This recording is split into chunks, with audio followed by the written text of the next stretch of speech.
Hi everyone, my name's Dan Draper and welcome to my YouTube channel. Thank you so much for tuning in. Make sure you hit that like, subscribe and turn on all notifications to keep up to date with the content that I'm going to be putting out, including my podcast. Let's get into the videos.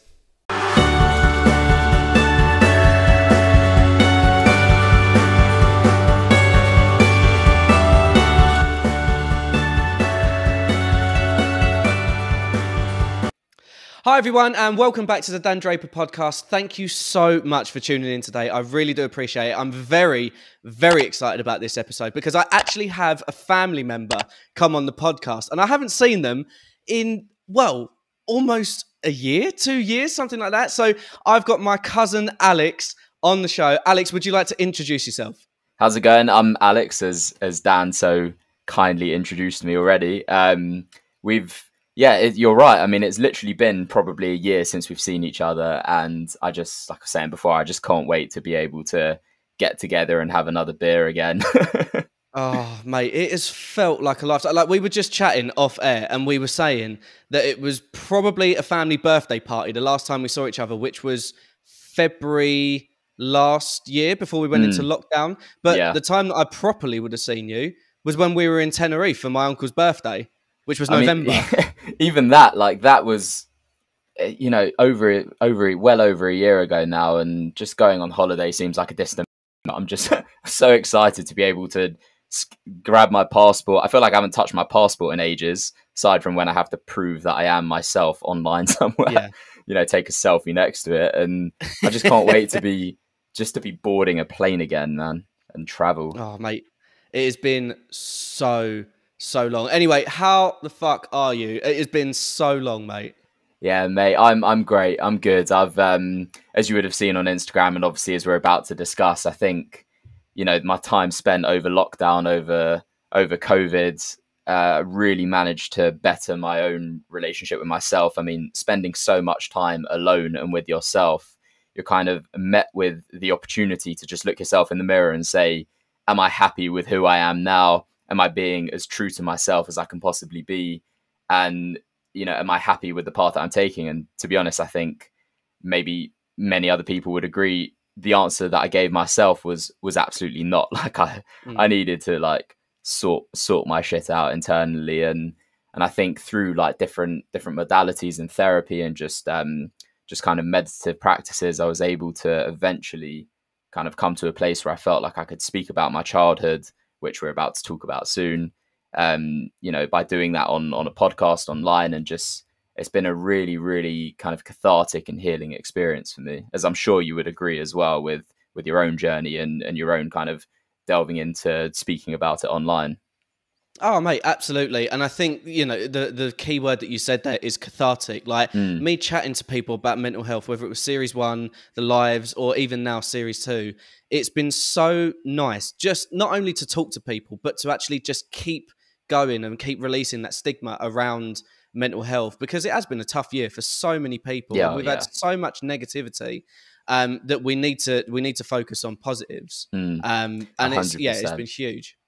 100%. And I commend anyone, and like I commend you as well, man. I haven't told you how proud I am of you for doing this, and I don't mean that in like a patronizing way.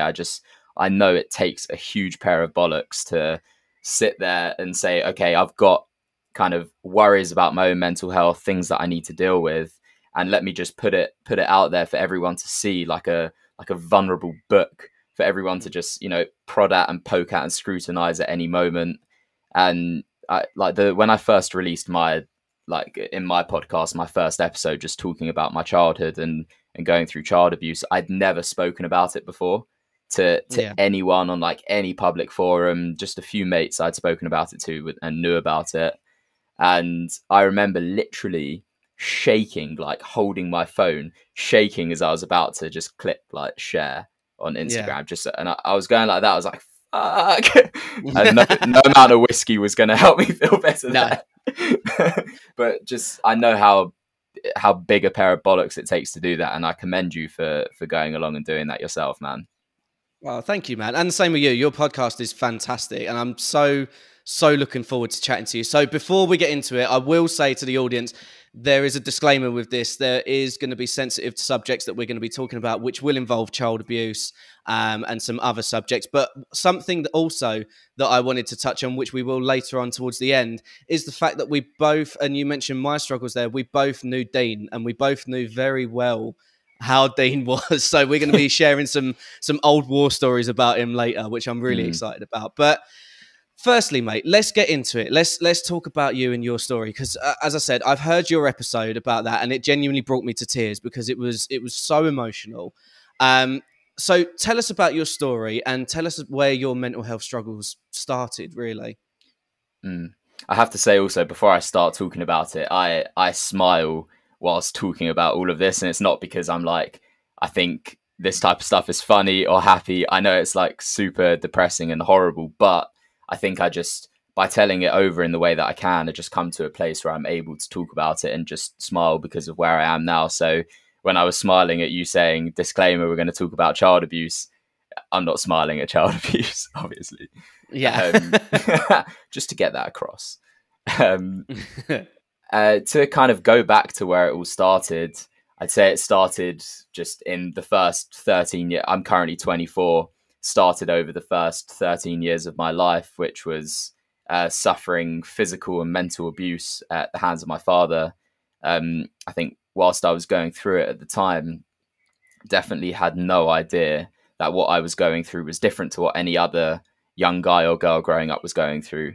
You know, I didn't know that it wasn't normal for your father to kind of punch you around the face, or to not let you go and take food from the kitchen, and, you know, beat you up for getting homework wrong, like that type of shit. I thought all of that was normal. So, you know, for the first 13 years of my life growing up through that, I just never questioned it. And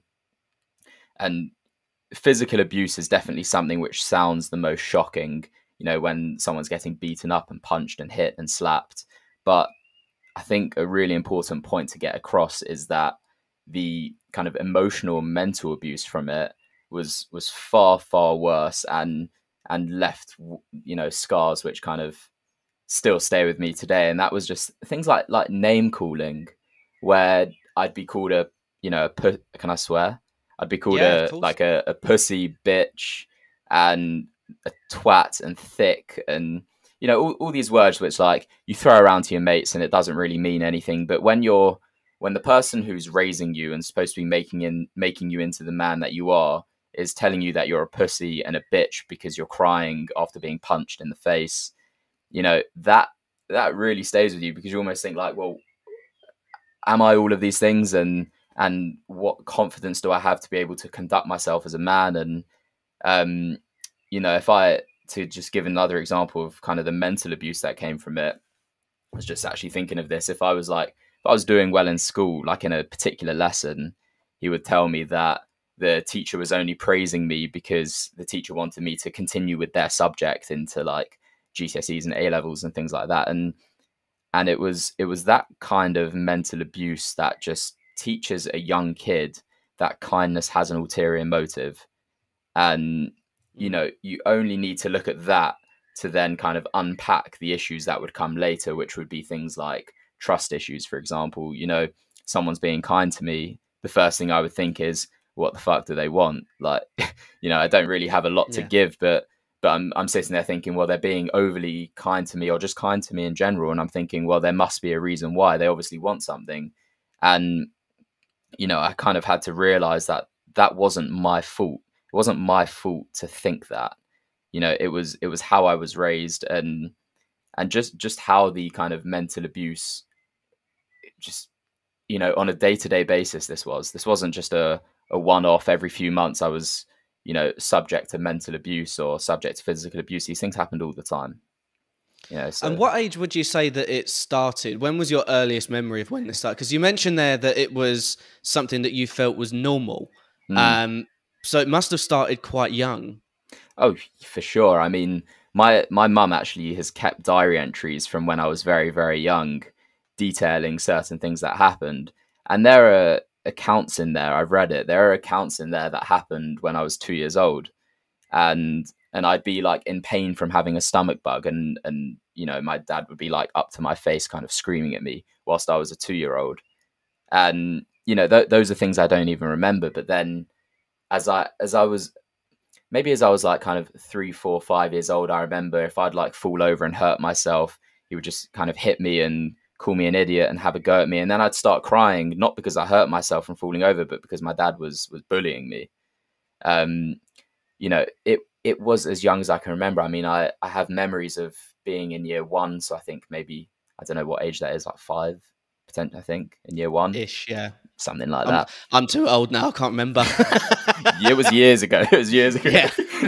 I remember being in year one, so I must have been like maybe 5 years old, and I got told off by my teacher. And I remember coming home in the car, and my dad I was sat next to him in the car, and he was just hitting me and hitting me and hitting me. I was just sat right next to him, and when you're in that position in a car at 5 years old, if I'm going to the left, I'm just leaning against the door. You know, there's literally nowhere I can go, and I'm just being attacked by my own dad. And that, you know, those are really, really young memories. I have memories of just being so small and young and sitting on the stairs in my house, and my dad kind of leaning over me with his hand in the air, you know, and me like just flinching at knowing I'm about to be hit. And I think that's like, that definitely has left me with a kind of a flinch. If someone puts their hand up, I can feel myself. My natural urge would be to flinch because it happened from such a young age. Yeah, and it's so awful, mate. And I just want to throw it out there as well that my uncle and your mum met years down the line. So who we're talking about here, this isn't my uncle. This is your birth dad. Yeah. So one thing that I wanted to ask you then, you kind of touched on it there, about your school life, and you know, when it used to pick you up from school and things like that. How did that affect your school life? Did it kind of did you see a slip in grades, or did you kind of, you know, going from primary to secondary to uni to things like that? Was there a constant kind of thought process of, wow, this is sticking with me, you know? Yeah. It's actually funny. I was thinking about this. I was thinking about this quite recently. That often when you're at school, the people you fear when you're in school, or fear, you know, you don't want to do badly in front of your teachers, the head teacher, maybe heads of year, things like that. You know, you want to get a good grade so they don't maybe shout at you or have a go at you or tell you to do better next time. For me, it was my dad. I wasn't sitting there thinking, oh no, I'm going to get a bad result and that means the teacher's going to tell me off. It was, I'm going to get a bad result and that means my dad is going to sit there on the edge of my bed, kind of having a go at me, shouting at me, not letting me see my friends anymore, kind of grounding me, whatever it is, for getting a bad result. So I think my motivation was definitely poorly directed in school grades. I mean, I definitely wasn't the best when it came to revising, you know, and studying for exams, even later on, as after my parents' divorce and we left. Even then, I think I was just so caught up in like waking up at 10 years old on a Saturday morning with a long text message from my dad saying, you better not go out today and play with your friends. You better be sat in your room studying. And you can just imagine how much that will turn you off wanting to study and do well. And I remember getting slightly older and being maybe 12 years old, 11, 12 years old at the time. And I started having, like, you know, you have school discos and parties and where they play this classic cheesy music. Everyone's doing the cha-cha slide and whatnot. Mate, that's what I do on the radio. Like, yeah. I've seen your videos. There was a period of time where I turned like 11 years old and I started having more parties on Saturday nights, and for no reason at all, my dad would just stop me from going to these parties, and it would be purely out of him not wanting me to have a social life at all. And he would make me call my friends and lie to them and say, oh, I'm sorry, mate, I can't come to your party. I'm not feeling well. And I was obviously fine, but my dad would force me to lie to people. And so I'd miss out on these social events, and it would get to, you know, maybe 13 years old, and all of a sudden I'm not allowed out at all. I'm not allowed to go and see friends, and I'm just stuck in my house, and I'm feeling very isolated because all I've got is, you know, my mum was there as well, but I've got to just deal with my dad all day. And I know that, you know, it's not going to be a good day if that's going to happen. Yeah. And one thing that I wanted to ask you before we move on to you mentioned earlier about leaving. Can you think of one particular incident that really sticks out for you that you would say was one of the worst pieces of abuse that your dad gave you? Yeah, it's funny when I've been asked a similar question to that before, and maybe on two or three times I've been asked something like that, and every single time a different memory has come up, which you know only shows kind of the magnitude of what the abuse was like. And it's very difficult to give over something in like in a short podcast, of course, but just one. I think one memory that comes up is I was in year, I think I was in year 7 at the time. So I was 12 years old, and a friend of mine he had cigarettes and he gave me one. And I didn't want to smoke it because I was too scared. So I just put it in my pocket and, and I came home, and I think I just like put my jacket on the back of my chair in my room. And I remember telling my dad was in the bath, and I remember saying to him like, oh, I brought a cigarette home, but like I'm not going to smoke it. I don't want it. I'm just keeping it for my mate to give it back to him tomorrow or whatever. And I told him that thinking, I'm telling you something in confidence. Like I don't want to smoke. I'm too scared. Like, and it's just not my thing. And he got out of the bath and chased me into my bedroom and just started punching me around the back of my head. I went to sit on my chair so that I could like just kind of put my head in my arms because I was crying. I cried very easily at the slightest shouting from my dad. I would start crying. And so I just wanted to get to my desk and just put my head in my arms. And as I sat down on my chair, he just starts punching me in the back of my head. And I just remember it's like a fucking sucker punch. Like it just came so out of nowhere. And I had no idea that it was coming, and my mum wasn't home, wasn't home to kind of like break this up. And so it just went on, and eventually he stopped. And I think it was on this time that he actually called my mum after that and just said, and started complaining about his fist hurting, saying that like, oh, he's lucky I didn't kill him.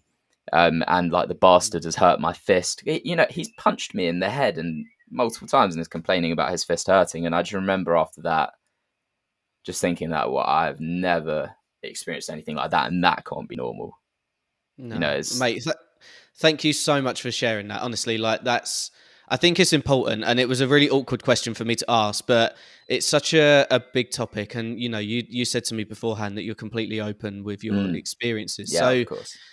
Thank you for that, mate, because as I said, I think it is really important. But what would you say, you mentioned earlier about the escape that, you use the word escape from yourself and your mum, from your dad. Talk us through that, because when you told me this kind of rocked me. Yeah, it's something which has definitely stayed with me. I mean, it was such a monumental moment of my life where after that event, actually, of my dad punching me after getting out of the bath, my mum said to him, look, if you do this again, we're gone. And I think my dad took that as an empty threat that, that they'll never leave. And if we did leave, my dad would take me with him, and I would never see my mum again anyway, as that type of comeback from my dad. But this is in October 2010. So I was 13 at the time, and I was coming back from my friend's house. I'd been there on a Saturday night. It was maybe midnight, and my dad was driving us back, and we were going through just these like country roads on the way back. And I think I'd provoked him for whatever reason, and he just pulled over the car. It's in the middle of the night on these country roads, and we're ages away from my house. He just pulls over the car and he just says, just get out of the car and walk home. And I just remember I'm like in floods of tears, crying, saying like, we're in the middle of nowhere, I don't know the way home, like please don't make me do this. And then he just starts like hitting me down the side of like the right side of my body, because again, I'm in the car, I can't go anywhere. He's just attacking this side of me. And we got home, and my dad went up to bed, and my mum took one look at me, saw me covered in bruises, and she basically just sat me down and said, do you want to go? Do you want us to leave and you don't have to see him again? And I said, yeah. And from that moment, she said, all right, don't say anything to him. Don't say anything to anyone else. Just leave it with me, and and we'll leave. And so over that period of time, that was 3 months following that, up until January of 2011, she'd been planning for a new place for us to live, for removals men to come and pack up the whole house. And this was all supposed to happen in the middle of the night when my dad went to work, because he would leave for work at 1 a.m. So my mum didn't want to tell me when it was, because she didn't want me giving it away. And I had a feeling, because she said to me, oh, leave your keys out so you know where they are, and just be quiet when you're going to bed tonight. Just on one random evening, I thought, we're going tomorrow. And I just remember laying in bed, and I texted one of my mates, and I told him what was going on. And I texted him, I just said, mate, I think I'm leaving tomorrow. And he just goes, just go to sleep. I couldn't sleep. And all of a sudden I wake up at 1 a.m. to my mum saying, we're going now. And removals men come over. My mum had left post-it notes all over the house saying what to take and what to leave, because what was ours and what was my dad's. And my grandparents came over. All I remember that night is, 13 years old, just being so bloody cold, because the front door was open and removals men were just taking things out, and I was shattered. And it was such a weird experience. I mean, it was like, you see these things in movies, and this is all of a sudden something I was actually living, and it was such a trip because of that. But the removals men packed up the whole house. I got in my mum's car and we drove to Loughton, which is an area much closer to my school. And I'd taken the day off school that day. The school were well aware of what was going on. They imposed a restraining order against my dad, so he couldn't come within the radius of the school. And we just had a lawyer sat outside the house waiting for my dad to get back to an empty house to give him a letter saying, this is what's happening. You can't abuse your kid anymore. Mate, and I can honestly, I can't even try to fathom how that must have felt, especially at that age and going through school and general life anyway. But it's such a massive testament to your mum to have the strength for that, because I love your mum. Like, she is fantastic. And the whole family have said it since you and her have come into our lives, that we have loved you from the day that we've met you. And I think that it's just because your mum is such a positive person. And for me, thinking after, listening to that, and we've not had a conversation about this beforehand, apart from, you're listening to your podcast and stuff, but I would have never, ever, ever dreamt that this would have happened to not only you, but your mum, because she's such a ray of sunshine. She really is. Yeah.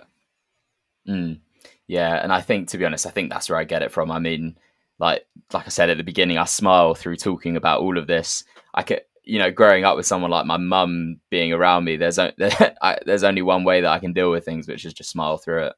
Yeah. And then tell us about that. No, mate, honestly, that I love your mum. She's great. Yeah, mate, it's great being a part of the fam. Yeah.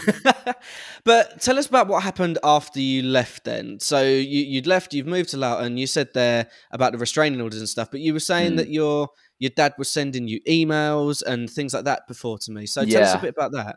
So I say just after we left, my dad didn't ever try and contact me. He'd always tried to contact my mum and never mentioned me. Would just contact my mum and say, we were together for such a long time. Why would you do this?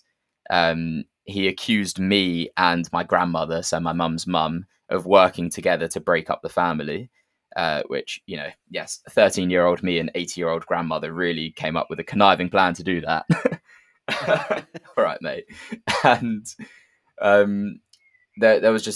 just had no contact from him for ages, until about a year later. And I actually found this tweet just before.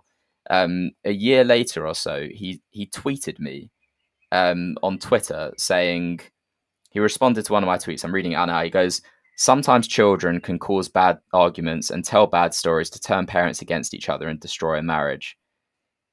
And he tweeted me saying that. And at the time I was 14, maybe 15. And I read that and it kept me up the whole night, because I'd never experienced a feeling like that before, which was just complete fear of the unknown. Was he parked outside my house? How did he know what my Twitter was?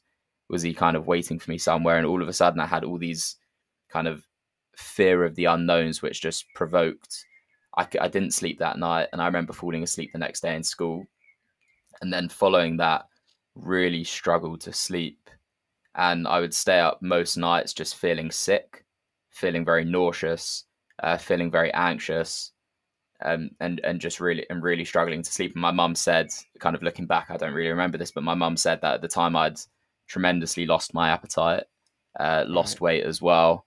And that was all from one tweet. But then all of a sudden I started getting emails from my dad as well. And these emails were him sending me long emails and messages basically saying that I was a hormonal teenager, and that's why I was crying all the time. He was never, he apologized for working such long hours that he sometimes got angry, and, that anger led to physical violence. I mean, there's just there's no excuse of that. And I just get so enraged by these emails, basically blaming it on me for being a hormonal teenager. Like, what the fuck is that all about? And so I'd read these emails at school, and I'd be in the school toilets, and I'd just start punching the wall in the school toilets, and it was like bloodying my knuckles and stuff, because I'd just be so angry at having the blame put on me and being gaslighted like that, to the point where I actually started to blame myself. And that was something which is like I've really struggled with for a long time, which is guilt. And guilt that I'm the reason I was abused, guilt that I'm the person who broke up a happy family, and I think just guilt that I've caused so much sadness to my dad. Mate, it's tough to listen to, because again, the fact that we're family, it's so hard to think that you had all this before we even met you. But how did you start your next chapter in your life? You put all this, as much as you could, you put all this behind you. How did you start that next chapter? So I'd say from the moment my parents got divorced, I'd be sat there just wondering why this happened to me. I think that was the main question that I came up with, which was, okay, I'm just a normal kid. Why the fuck has this abuse happened to me? What reason do I have to keep waking up every day knowing what I've been through? And I started actually replaying the whole situation over in my head over and over again for about a year and a half after we left my dad, which was, I got abused. For that reason, we had to leave. And now I'm here and no longer talk to my dad. And I think I just had to find a purpose and a reason for knowing that I can continue, basically. Knowing that my life wasn't just going to go to shit because I'd had a really bad childhood. And so I did what anyone would do, which was I Googled, how do I become happy? how do I sort myself out? Like, is karma real? What's the meaning for existence? Why am I here, and what's going to happen to me after I die? Like, all the things that go through a 14-year-old's head. And so I'm sat on Google reading through all of this, and eventually come across the Dalai Lama. I come across Buddhism and the Buddha, and all of a sudden, at still a young age, I found myself attaching me to reason, basically looking into Buddhism and seeing that this is something which I can follow these values of happiness and understanding who you are and understanding what your purpose is on earth in order to bring meaning to my life, basically. Dan, my laptop's gonna die. I need to run and get my charger. All right, so now we're back after my laptop died. Oh, carry on. Carry on from where I left off an hour and a half ago. Okay, I'm back. These things happen. Yeah. Sorry, mate. Look, and as I'd finished saying that Buddhism had brought so much meaning to my life, and I actually around that period of time started to refer to myself as a Buddhist Jew. So I'm born and grew up Jewish, have always identified as Jewish, but I started to refer to myself as a Buddhist Jew. And I actually saw that Adam Sandler also refers to himself as a Buddhist Jew. So I thought, it must have some good intelligent backing there. If Adam Sandler wants to be a Buddhist Jew, then I can too. So I took it from there. And then you then went traveling, because I know that when we spoke before, you went traveling to Israel, wasn't it? And Yeah. you were spending some time out there. So can you tell us a bit about that? Yeah, so this was when I was about 20 at this point, and I drifted a bit away from Buddhism because I realized that it was very short term happiness issues that it was fixing in those moments. It wasn't really bringing me genuine longevity. Now, I think everyone can use whether it's religion or philosophy in their own way and in their own paths. It's just Buddhism didn't really work out for me there. Um, and I'd just come out of a relationship when I was about 19, I think, and I needed something to do in the evenings just to keep social. And so I went to a synagogue in North London. My friend took me there. I would never have done anything like this before, but there was a business guy coming in to talk, give a chat, and there was free food and there were girls there. And I just thought, you know what, I'll go along. I work in property. I can maybe, schmooze with the business guys coming in and then schmooze with some nice girls and get some free Chinese food. So can't go wrong. And when I went there, I met someone who would then become my mentor. Now, this guy is an Orthodox religious Jew, and I had no connection to religious Judaism at all, but I had a connection with him immediately where I kind of knew that I could ask him questions, and I'd never sat down and spoken to a therapist or anyone before about what I'd been through when I was younger, and I had some very fundamental questions that I wanted to ask him about topics such as karma and why the classic, like, why bad things happen to good people. Why is it that I've had to experience this, and some of my friends have just grown up with normal lives, and he later became my mentor because we would sit down every Tuesday night for literally we did this for a year and a half. We sat down every single Tuesday night and we read a book together. This book was called The Way of God. In Hebrew, it's Derech Hashem. And what this book basically taught was the kind of spiritual fundamentals of our existence and our place in the world as humans and our role. And we just started from the beginning, which was existence, and then it just went into man's purpose and dreams and angels and what this means and what that means, and just the craziest things that you'd probably only have with a conversation. You'd probably only have that chat with someone if you were stoned, but these were genuine questions that I had, and I was being met with answers, and I'd just sit there and I'd fire questions at him about relationships and love and money and pain, and his answers just all made sense, and there was no brainwashing or coercion into, you have to be religious, you have to do this, you have to do that.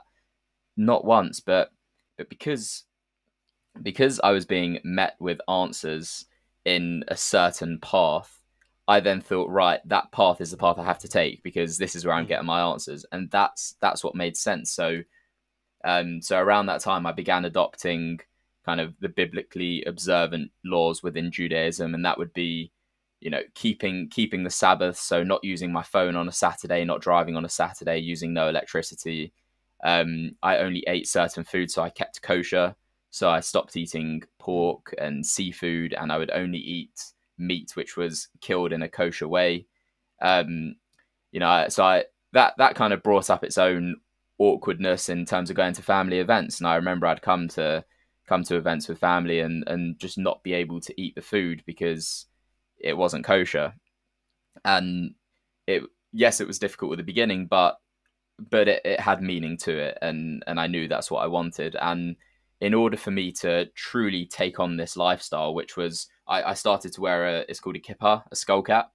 So that, and I'd walk down the street and people would look at me like, okay, that's interesting. You don't really see it too much in London. But so I'd wear a skull cap on my day-to-day life, and just knew that I wanted to dedicate my whole life to this. So the place to do that is Israel, which is where I could go and sit. There's something, it's called a yeshiva.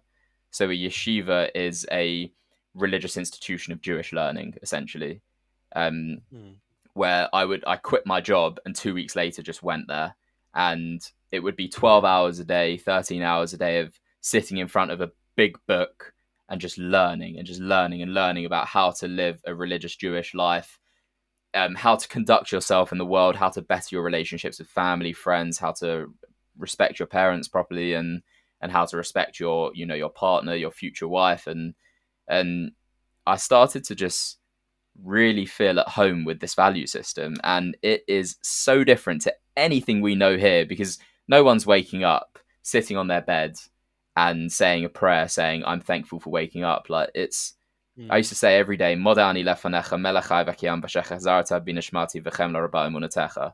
I used to wake up, say that every day, and what that means is I'm grateful for my soul returning back to my body today so I can live another day.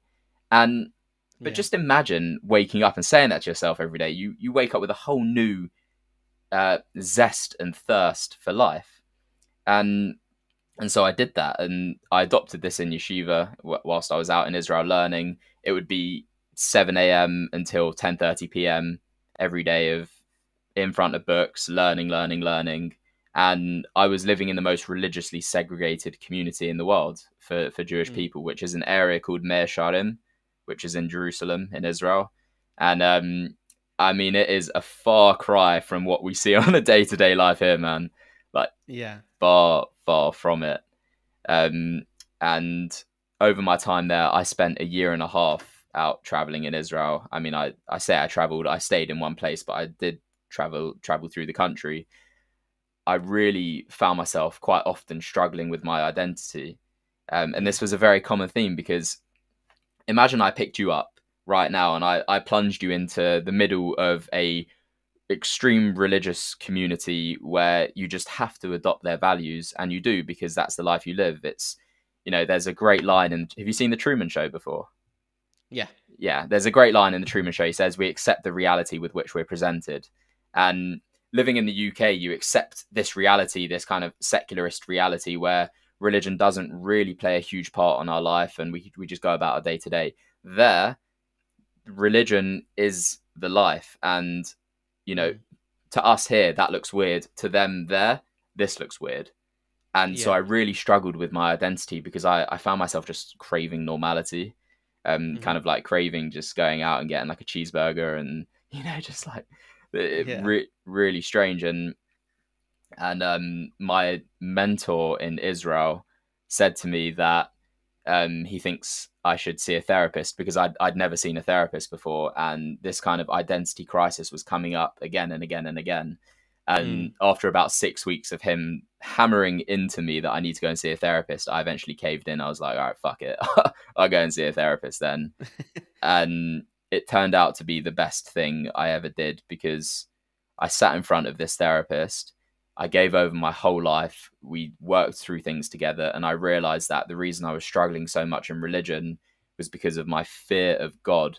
And my fear of God occurred because I'd portrayed my dad onto God, essentially. And so I was still living in fear of being punished by my dad, just through a different medium.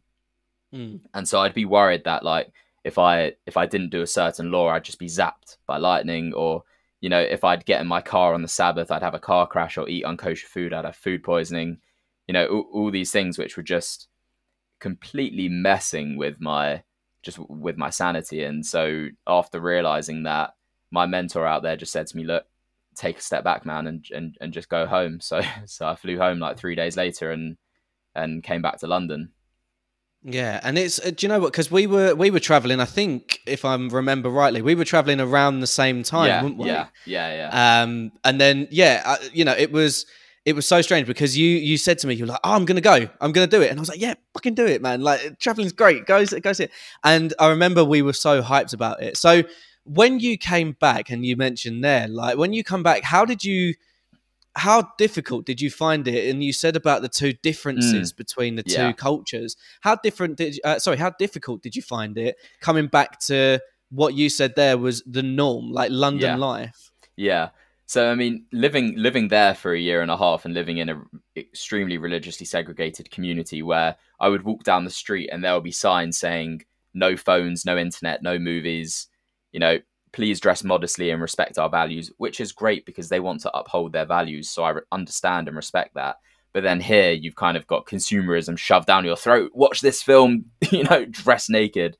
And so, I mean, just to put into perspective, I was going to a gym in Israel, despite my lackluster biceps. I was going to a gym in Israel where it was an all-male gym, because in religious Judaism, you're not really supposed to kind of mix with women if they're not your family, and you're not really supposed to look at women. You're supposed to kind of look down, just so you're not like bringing on promiscuous and provocative thoughts within yourself. You want to avoid that. So I was going to an all-male gym, which you could call a kosher gym, and that was the environment and the normality that I'd adjusted to. Now, coming back to London, I remember being back for a few days, and I thought, I just want to get the train into town, like into Oxford Street, and just go for a walk around, because I just hadn't been there in ages. And so I walked around and I was seeing all these Victoria's Secret posters, and I was like, what? I'd bear in mind, like, I'd grown up with this for my whole life, like, seeing relatively undressed women in advertising is completely normal. I mean, The Sun is a fucking newspaper that has naked women in it. I mean, that's just a bonkers concept. And so I'd come from a place where, all women living in Israel, like in the kind of community I was in, had their skirts below their knees to dress modestly. And then I'm coming back and I'm seeing, like, walking around the street, women wearing like sports bras and Victoria's Secret adverts, and that it took me such a long time to adjust to. And I'm sat there thinking, like, am I allowed to look at this? Like, is something going to happen if I'm like looking at this Victoria's Secret advert? And we become so desensitized to seeing kind of like to seeing these adverts and knowing that it's like normal and okay for people to dress freely. And I believe that it is. I think people can dress and be whoever the fuck they want to be, do whatever the fuck they want to do. But coming to that amount of freedom from a place with so many rules was a trip.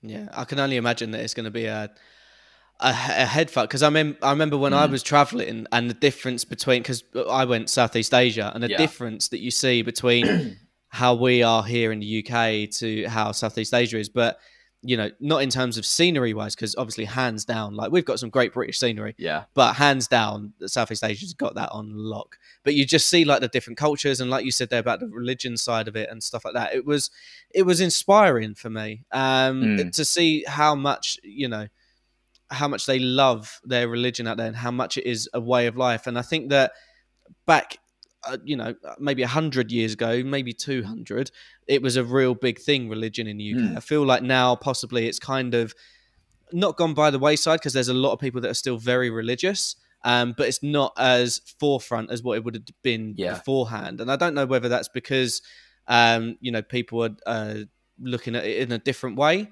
or whether it's just an upbringing or something like that. But I, as I said, mate, I can only imagine that was crazy to come back to. So you then started your own podcast, and you're talking some amazing conversations, and I mean amazing as well. Like, obviously you spoke about your own problems on there as well. But yeah, like, tell us about your podcast. Well, my podcast is called Living Insanity. So that's living without the G, because, that's obviously quirkier. It's called Living Insanity. And I think that my kind of motivation behind starting it was just the fact that I'd seen people everywhere talking about their mental health issues, talking about their battles with, whether it's like depression, bipolar, eating disorders, anxiety, anything. But I didn't see any conversations about child abuse. And I'm sat there thinking, if these people can talk about their struggles, which I think only dissipates into amazing things. It's only going to be positive to talk about your struggles openly, because people can connect to it. You never know. Sometimes you'll get messages from people saying, I really connected with what you said, thank you, it helped me. Other times you won't, but there will still be people listening to you and and hearing you. And I just didn't hear anyone having the conversation about child abuse. And I'd Googled it and Instagrammed it and was looking for influencers here and there to kind of latch onto to see if anyone was, and I just didn't see anyone doing that. And I thought, fuck, I think I have to. I'd never, like I said before, I'd never spoken publicly about this ever, and I just knew that I had to share my story. And what I wanted to do in sharing my story was also try and create a platform where other people can come on and share their stories, knowing that I'd also done the same. And that's why I made it. I made it so that my episode was first, so that I could say, look, I've spoken about my struggles and you can too. And so I recorded my episode, which is just a kind of a 45-minute monologue of me going in detail into my story. Yeah. And as I was saying at the beginning, man, I was shaking with fear before I posted it, because no one had a fucking clue that I was about to share this, aside from like a few of my mates and my mum. No one had a clue, and I was just about to share on Instagram, you know, I was abused, by the way, growing up, physically and mentally, and had an awful childhood. But I just knew I had to kind of see through that fear, and the other side would come, and on the other side of that would be a therapeutic form of just feeling cathartic in what my actions were at the time. And thank God, man, posting it, within 5 minutes of posting it, I only had positive reactions. I had people messaging me saying, I've just started listening, I can't believe it, blah blah blah. Immediately my fear went away. My fear completely went away, because I knew that for the first time in my life I didn't feel like I was going at this alone.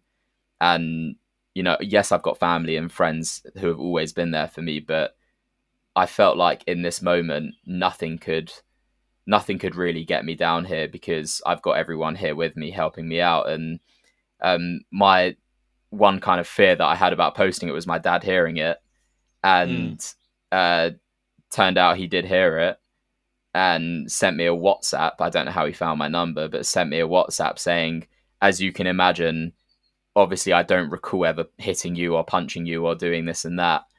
And I just read that, I was like, you had one fucking opportunity to apologize. You had one opportunity to apologize again, and you decide to do that. And he left a fake review on my Apple podcast as well, pretending to be someone else, saying, your father gave you everything, X, Y, and Z. I'm like, fuck off. But only had a positive response, man. It's just been a beautiful experience. Yeah. And do you know what I found that as well? Like when you said to me that you were starting out, and I know that we were talking about it, and I helped you get it all set up and things like that. So when we were going through it and you were telling me what it was that you were going to talk about, I was like, fuck me, I had no idea that this was coming. But also, I think that, like you said, for me, with the reaction, and episode 30 of season 1 was when I did mine. And I think at that point it was about time, because I wanted to tie it in with the anniversary of Dean's passing, and really give a raw, an open and honest conversation about it. And I could only really do that in the time frame that it was, which was the day before. I recorded it the day before Dean's anniversary. And I was like, I need to be in that mind space, because if I'd still get upset about it if I did it in the middle of May. But I think that the fact that it was so close, I was like, this is where I can be at my most raw and open. Because naturally the thoughts will be coming up there, the memories will be coming up. Exactly, man. Time. And as I said, congratulations on your podcast, because it really is amazing, man. Speaking of Dean, now we both know who Dean is. And if anyone hasn't listened to episode 30 of my first series of the podcast, please go check it out, because, as I said, it's a really raw explanation of where my struggle started. And Dean was a big part of that, because Dean passed away. And we knew Dean very, very well. So you obviously spent a lot of time with each other and stuff like that. And one thing that I wanted to ask you, because I've never had the opportunity to do this, but I would love to do it, is just to share some stories about him, because he was such a big, positive, personality. Yeah. And I can feel myself getting a bit emotional saying those kind of things, because it really is hard that he's still not here to go through it. But yeah, mate. What's one of your fondest memories of Dean? I have to say, and it's quite an obscure memory, but it's one which has always always stood out with me. And you just saying how much of a big character he is just replays this memory in my head. And I think he'd come back from traveling. I think he'd gone to America, I think San Francisco, and I'd seen some of the pictures. And he'd come over. He came over to my house, and I sat there, and I sat there with some family, and I remember Dean just telling over a story, and I can't even remember what the story is, but he's telling over the story, and feel like people can be infectious with their feelings, yeah. So with their energy, so someone can come into a room and just brighten up the room, and all of a sudden you just feel elated. And I just remember Dean coming in, and he sat down in my lounge on my couch and just starts telling a story of him in America, and he's just shooting at 100 miles an hour, just telling it so fast, and he's not taking a single breath, and he's just going and going. And I looked at my mum, and my mum looked at me, and we both just smiled, and we were like, I was just like, God, I feel like I've just floated above my couch because of just how he just came in, and his energy just in that moment just infected me, and I almost felt like I was just there with him. And it was just such a testament to his character, because like you said, he was so full of life, and when you're that full of life and genuinely are, you bring it and you spread it to everyone that's around you. And that is for sure, like I said, an obscure memory, but just one that always stick out with me. And I bet as well that he was sitting there and he said, and that And about that 40 and that times. and That was his thing. So he would yeah. always, and I always remember going to the rugby club with his mates, and there was a drinking game around it, and it was always when it was, if he would have said something, or if it was, where was it? It was on his stag do, actually. On his stag do, we were talking about it, and he was, like you said, he was going 1,000 miles an hour, and he was so excited about what he was talking about, even that was shit and all that. Like, and he'd be like, and that, blah blah blah, and that, and it was literally swig. I was And by the end of his story, everyone's just like, all right. Oh, mate, it was just a case of smiling and nodding, because I was like, I can't stand up now. Like, but that's exactly it. Was that, and that at 100 miles an hour, and I just remember, like I said, feeling so engulfed by his energy, and that's just such a special testament to who someone is. Yeah. Do you know one of my favorite memories, and I've only just come to it again recently, because I bought a little while ago. I bought a little retro gaming console. Now, shout out to Retro Techers, because they are amazing. But nice. What it is essentially, it's got 6,700 games on it through all of the period that I would have been growing up. And I was scrolling through on the Mega Drive, because me and Dean were really heavy into like the Mega Drive when we were kids. And I looked on there, and there was like Sonic and Knuckles, which I never played before until I was around my uncle's house in his bedroom, in the first house that he owned. And was going through that. And then I looked through, and I was like, it was just nostalgia. Like Sonic Spinball was something that we constantly played all the time, and I could never get it right. Yeah. And he always took the piss out of me with it. And I was just like, fuck me, like all these memories. And it's so weird how little things can trigger memories and stuff like that. And, you know, there's all the memories that I've said about before, and there's so many more that I could talk about. But it was just that one little thing that I was like, Jesus Christ, I've just been transported back to when I was about 5 years old, sitting in his bedroom in Harlow. And I was just like, wow, this is mental. This is crazy. Yeah. Yeah. And that's the thing, is that it's why little things can be so important, and just a game here or a beer there, or the two words and that, you know, it's why the small things have so much beauty to connect to. And like you're saying, just by playing a game just gives you that feeling, gives you that sense of nostalgic and reminiscence. Yeah, exactly. And I've got nothing but good memories of him. Obviously, you know, I was devastated when I found out, and the circumstances that I found out, as I can only imagine that you were as well. But you think about those good memories, and you just keep the positive side of it, because that's exactly who he was. He was the big personality in the room that nobody could avoid. Yeah, no avoiding. And you know, happily not avoid as well. Yeah, exactly. Yeah. Listen, Alex, I've got one last question for you, mate. Yes, mate. What advice would you give to anyone who has suffered or is suffering from any type of abuse or in any kind of, situation that they feel that was similar to yours? What advice could you give to someone? So I think that that's a really important question to ask now, because we've been going through a lockdown where people are at home more often, and I couldn't imagine what my life would be like if I was living in a a COVID-based lockdown still with my dad. And I saw a statistic recently that the police had recorded over 200,000 cases of domestic abuse between March and June last year, and that's up 9% from the year before, purely because people are at home. And also, domestic abuse will affect 1 in 4 women and 1 in 6 men. And I think if all you have to do is just be in a room of people, look around, count how many women there are, and how many men there are, and you'll see the amount of people that will experience domestic abuse in their life. And it's so hard to give kind of one piece of advice to anyone, but all I can say is when I look back at my life and remember kind of how alone I was and how alone I felt going through that, I think I should have called, Childline or the NSPCC.